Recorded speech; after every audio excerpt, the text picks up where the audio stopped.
Idea video anganwadi के बच्चों की वालदा के लिए। अस्सलामु अलैकुम। आज की मीटिंग में आप सबका खैर मकदम है। उम्मीद है आपको पिछले हफ्ते का आइडिया वीडियो पसंद आया होगा। चलिए आज के काम की शुरुआत करते हैं। पिछले हफ्ते की दिए गए हुर्फों में अलिफ मद आ हर्फ को तलाश करने और उसमें रंग भरने की वर्कशीट बच्चों ने कैसे की और कान किस तरह काम करते हैं, इस वीडियो के बारे में आपके ख्यालात हमें जरूर बताएं। अब साथ में लाई हुई वर्कशीट हाथ में पकड़कर फोटो लेते हैं। फोटो प्रथम के नुमाइंदों को भेजते हैं। तब तक हम ये वीडियो यहाँ रोक देते हैं।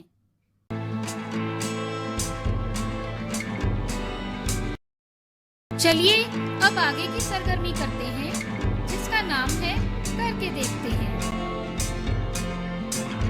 तमाम वालदा एक लकीर में बैठें। अब हर एक वालदा के सामने कुछ अनाज के दाने या धान रखें। अब एक प्लेट में वालदा की चूड़ी डालकर एक एक करके तमाम वालदा के सरों पर बारी बारी रखें।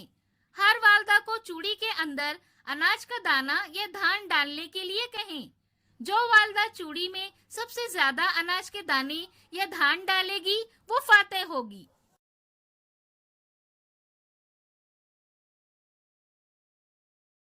ये सरगर्मी होने तक वीडियो यहाँ रोक देते हैं।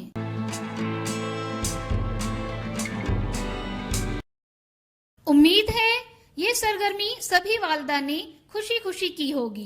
चलिए अब आगे की सरगर्मी करते हैं, जिसका नाम है कुछ नया सीखते हैं। क्या आपने कभी सोचा है कि अगर हम एक संतरे को पानी में एक बार छिलके के साथ और एक बार बगैर छिलके के डालेंगे तो क्या होगा? क्या दोनों तैरेंगे या दोनों डूब जाएंगे?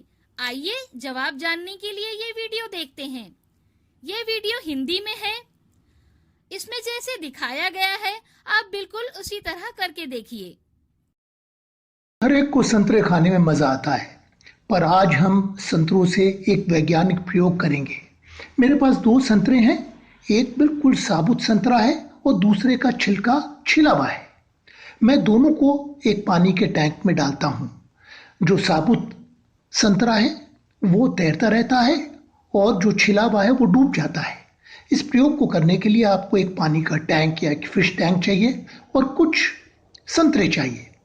सबसे पहले हम बिल्कुल साबुत संतरे लेंगे जिनका छिलका चढ़ा हुआ है। एक संतरे को पानी में डालते हैं तो वो तैरता रहता है, दूसरा छिलके वाला संतरा भी पानी में तैरता है। इस तरह से हम चाहे जितने भी छिलके वाले संतरे पानी में डुबोएं, सब के सब तैरते रहेंगे। इसका एक मतलब ये है कि साबुत संतरे का घनत्व पानी से कम है, इसलिए वो पानी पर तैरता है। अब मैं एक संतरे के छिलके को हटा दूंगा। ये काम बहुत ही आसान है। इस बात का ध्यान रखें कि संतरा साबुत रहे, उसकी फांके ना हों। अब छिलका हटाने के बाद में जो छिला हुआ संतरा है, एक गेंद जैसा है, इसको मैं जैसे ही पानी में डालूंगा वैसे ही वो झट से डूब जाएगा पानी में नीचे। इसका मतलब यह है कि छिले संतरे का घनत्व पानी से ज्यादा होगा, तभी वो डूबता है। इसका कारण यह है जो संतरे का छिलका है उसमें बहुत सारे हवा के बुलबुले होते हैं, एयर बबल्स होते हैं, और इसी के कारण जो छिलके वाला संतरा है उसका घनत्व पानी से कम होता है और वो पानी के ऊपर तैरता है। इसके बनस्पत जो बिना छिलके वाला संतरा है वो भारी होता है और डूब जाता है। अब मेरे पास एक तरफ छिलके वाले संतरे हैं और दूसरी तरफ बिना छिलके वाले।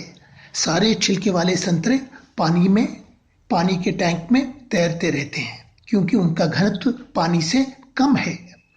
दूसरी ओर जब मैं बिना छिलके उतरे संतरों को पानी में डालता हूं तो वो एक एक करके सभी के सभी पानी की पेंदे में डूब जाते हैं। इसका मतलब है कि जो छिले संतरे हैं उनका घनत्व पानी से अधिक है और इसलिए वो डूब जाते हैं। ये संतरों से आप बहुत ही सुंदर घनत्व का प्रयोग कर सकते हैं। इसके लिए बिल्कुल साधारण से आपको संतरे और एक पानी का टैंक चाहिए। इस वीडियो का फायदा आपको कैसे हो सकता है, इसके बारे में तमाम वालदा बारी बारी ग्रुप में बताएं।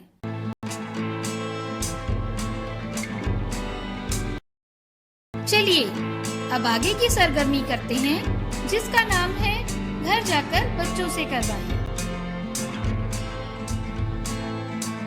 1 से 10 तक के खाली जगहों में सही अदद लिखें और तस्वीरों को गिनकर सही अदद से जोड़ी लगाएं। क्या बच्चे को इस वर्कशीट को करने में खुशी मिली? इस तजुर्बे को हमें जरूर बताएं। आज की सरगर्मियां यहाँ पर खत्म होती है। ऐसे ही नई मालूमात और सरगर्मियों के साथ अगले हफ्ते फिर मिलते हैं। तब तक के लिए अपना और बच्चों का ख्याल रखें। शुक्रिया।